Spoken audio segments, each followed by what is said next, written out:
Hi everyone, Tash here, and welcome to episode 15 of How to Renovate. Okay, so in this episode, we are going to talk about where to splurge and where to save. I get questions about this quite a lot. People usually say, well, everything's so expensive. Where should I allocate my money? Where can I save some money? And so I thought this would be a really good episode to put together. So in this episode, I'm going to give you 4 things to splurge on and 4 things to save on. In our 5-pillar process, this episode falls under pillar 2, preparation. And as you probably know by now, everything I teach falls under my 5-pillar process to a successful renovation. And you can find out more about this at the end of the episode.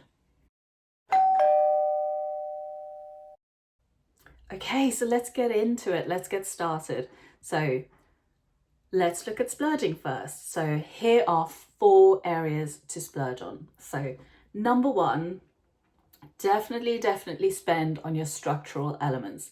These are so important. So invest in the high quality structural elements. Don't skimp on foundations. Don't skimp on steel beams. Don't skimp on roofing. All of these things are a major disruption and so expensive to change down the line. So let's say your project's finished and you start having issues with these elements, you will literally have to rip your house apart again to replace these. So never skimp on these things. Always spend on the structure, those things that are really difficult to get to, those things that literally provide the frame for your house and the stability of your home. Do not cut corners here. So even if you end up with the most basic kitchen or bathroom for now, spend the money on the structure, and you can always deal with a better kitchen or bathroom down the line. So moving on to number 2, the second area to splurge is on energy efficiency. So obviously more and more we need to think about energy efficiency. It's only going to get more expensive, and I think if you're doing a major project and you have the opportunity to kind of prepare your home, then you should definitely do so. And so here, I'm not necessarily talking about loads of tech and complicated systems, but one of the easiest things you can do when you're doing a major renovation is just to get the insulation right. So you could almost, find out from your architect or from building control, even the contractor even might know, find out the kind of maximum best quality insulation you can get for your walls, inside the walls, the ceiling, even the plasterboard. Even the plasterboard can be insulated. So insulated plasterboard is usually, when you look at it in profile, there's a thin layer of kind of what looks like foam, and then the plasterboard's kind of stuck onto that, kind of sandwich onto it, and then that goes onto the bare brick wall on the internal surface. And then that's just like a little blanket for your home. And whenever you're renovating, now whenever I'm renovating anywhere, if there's any external walls, I go for the thickest that is practical and that can we can get to go onto the walls, but that fits into the budget. So that is one of the simplest ways you could, if you're doing major works anyway, you're ripping things apart anyway, when you start putting it back together, just think of that energy efficiency, because it's going to save you on your bills in the long run for years and years to come. And then the same goes for kind of for windows. So if you can, go double glazed. If you're not already double glazed, make sure that your contractor is kind of sealing around the windows efficiently and properly, so that there's no kind of air leaks or gaps. So all these simple little things will really kind of work together and insulate your home and lower your utility bills over time. So there's kind of a double benefit. You're spending on something now, but down the line it will save you some money and it will make your home more comfortable. So this is really a big one, and if you can, and if your budget allows, of course, look into solar panels and the more techie side of energy efficiency. But the simple stuff will also just kind of, if you're renovating anyway, do the simple stuff, spend the money there.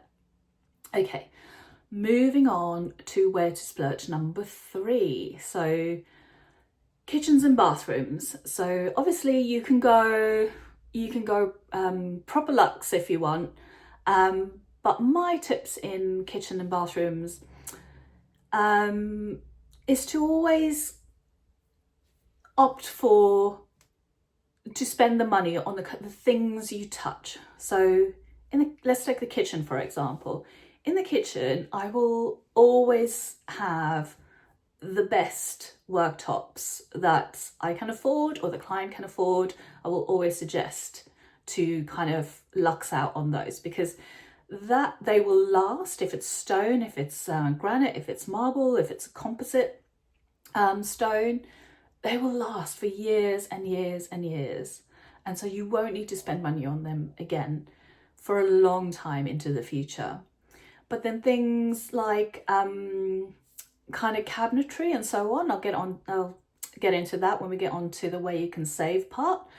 But the worktops, I would say splurge, and then there you can find other areas in the kitchens and bathrooms to save. So, and in bathrooms, I would splurge on the taps and the shower fixtures, because again, if those go wrong and you suddenly get leaks and dripping and issues, maybe perhaps leaking into the walls, so expensive to put right. So I would say get the best quality taps and showers you can afford. Just go for really good quality metal that you know will last, that have guarantees, because again, those things will last and you won't need to replace them, and hopefully they won't cause other issues which you also need to you'd need to spend money on and fix down the line, like leaks or if it doesn't function properly. So moving on to number 4 of where to splurge, and this is quite a big one. So this is on tradespeople. So I would always say research your tradespeople before you hire them. Make sure you have a recommendation. Make sure that that to the best that you can, make sure that you know that they're going to do a good job, because if you're getting in someone who is perhaps a lot cheaper than your other quotes, really question that. Go and always try and see other work that they've done, or speak to someone else that they've done work for before.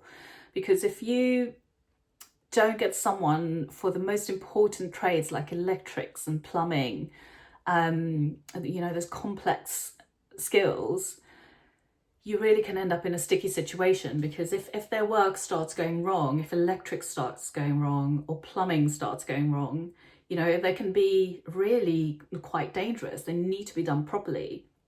And also they can cause really major expenses down the line if they're not done properly. So if it's the same as the structure.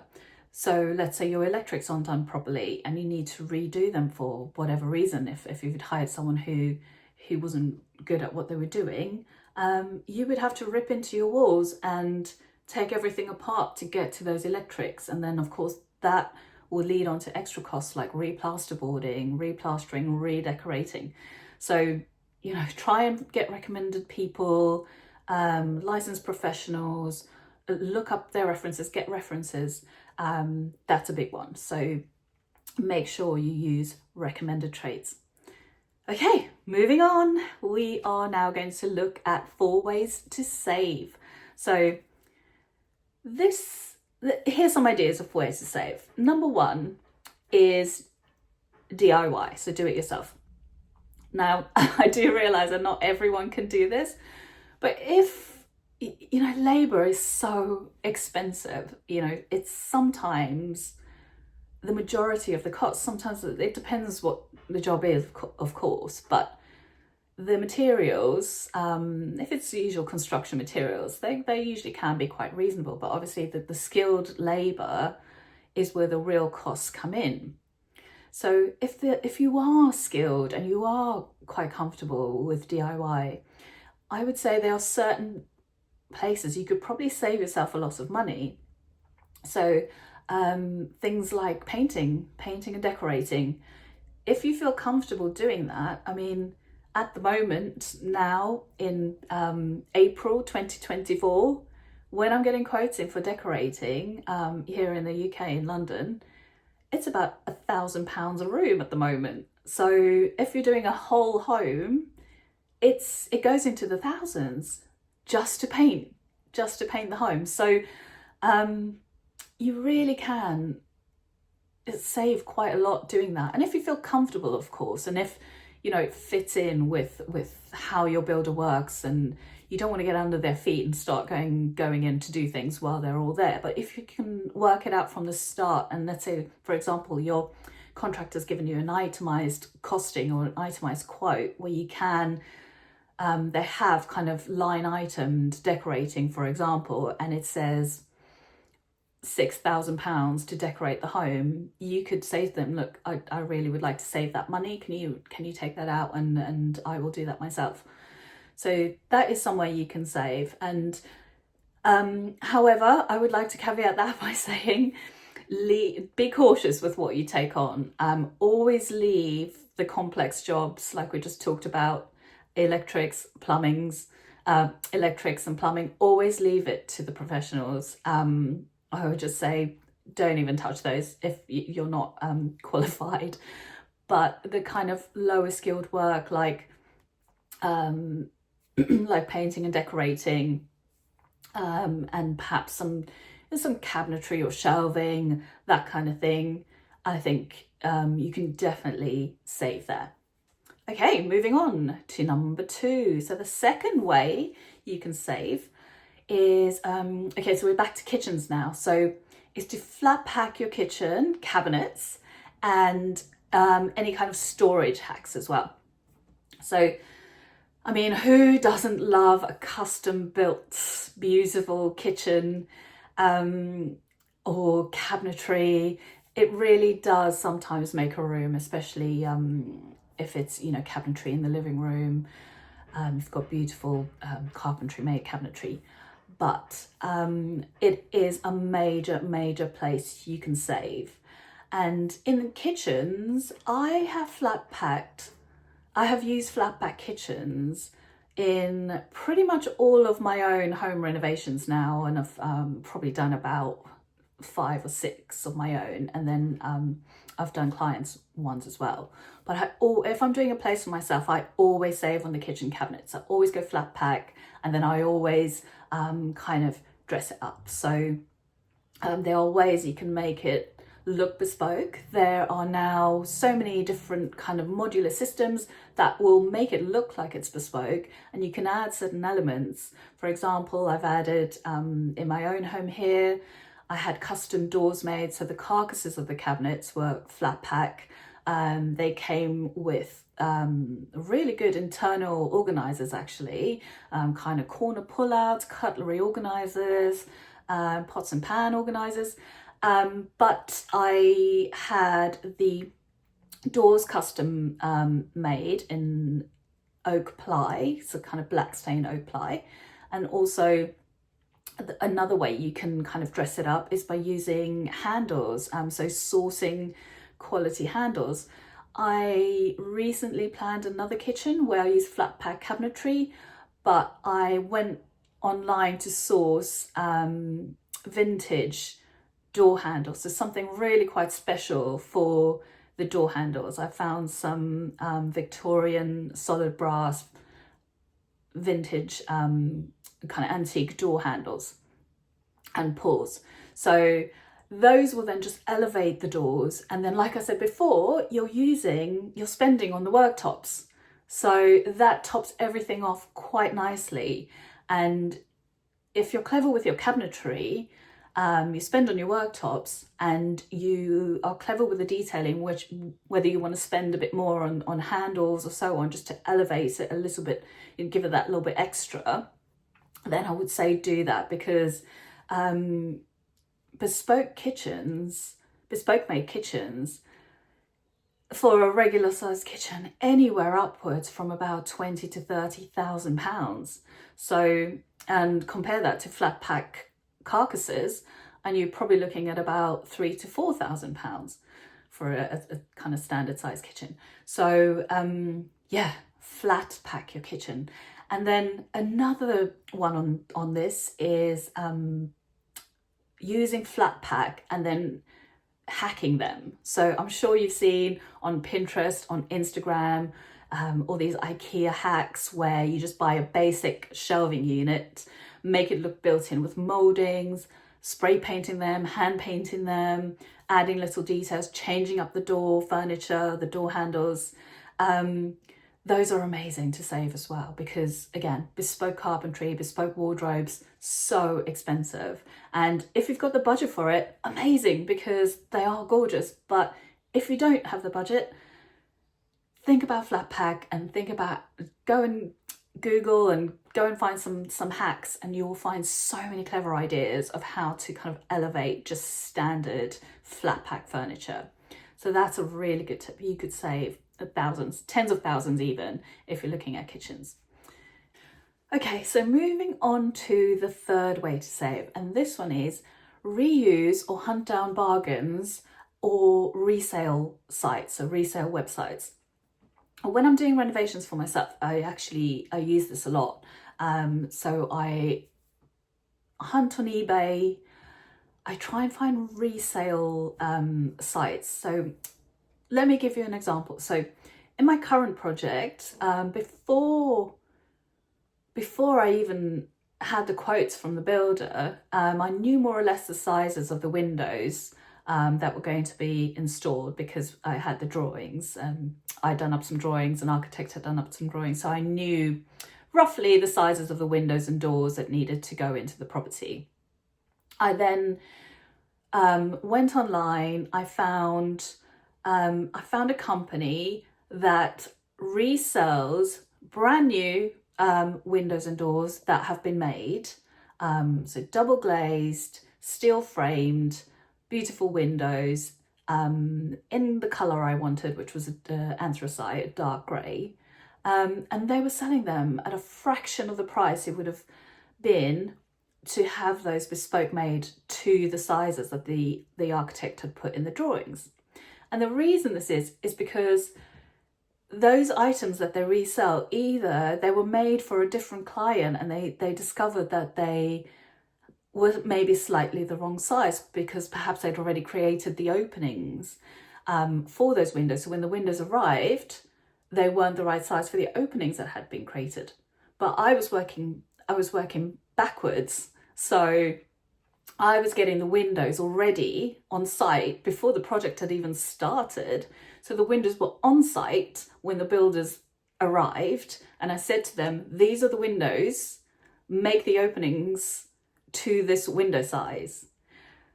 But then that meant that I got those windows at a really good price, because they were completely wrong for someone else. They couldn't use them. This company then had to resell everything, and they were most of them were completely brand new, really high spec.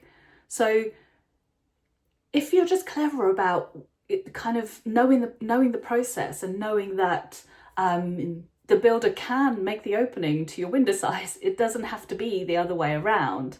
So just kind of think outside the box a little bit.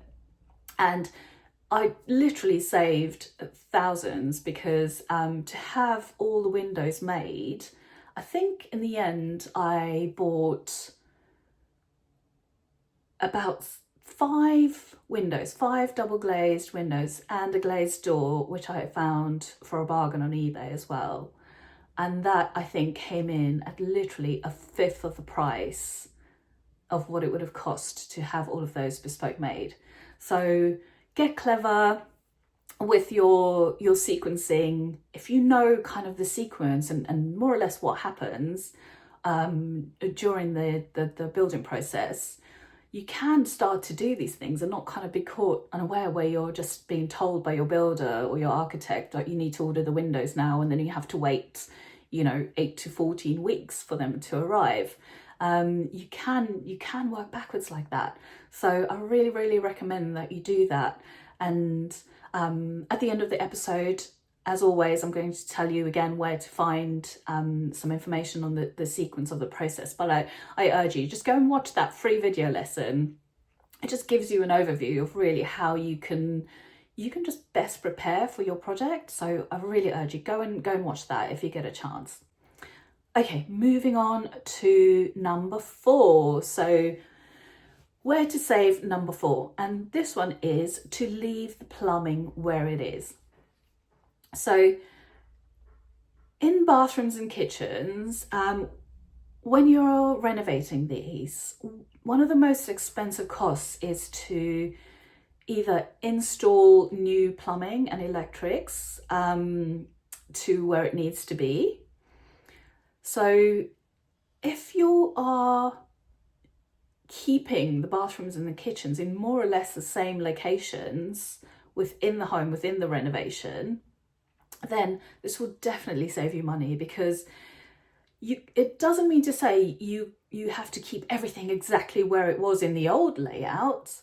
But if you try and keep the major items, let's say the toilet, for example, which needs major plumbing work, but things like hot and cold feeds, if you're moving them slightly from one place to another, is a lot cheaper than relocating it, from the mains all the way to a different area of the home completely.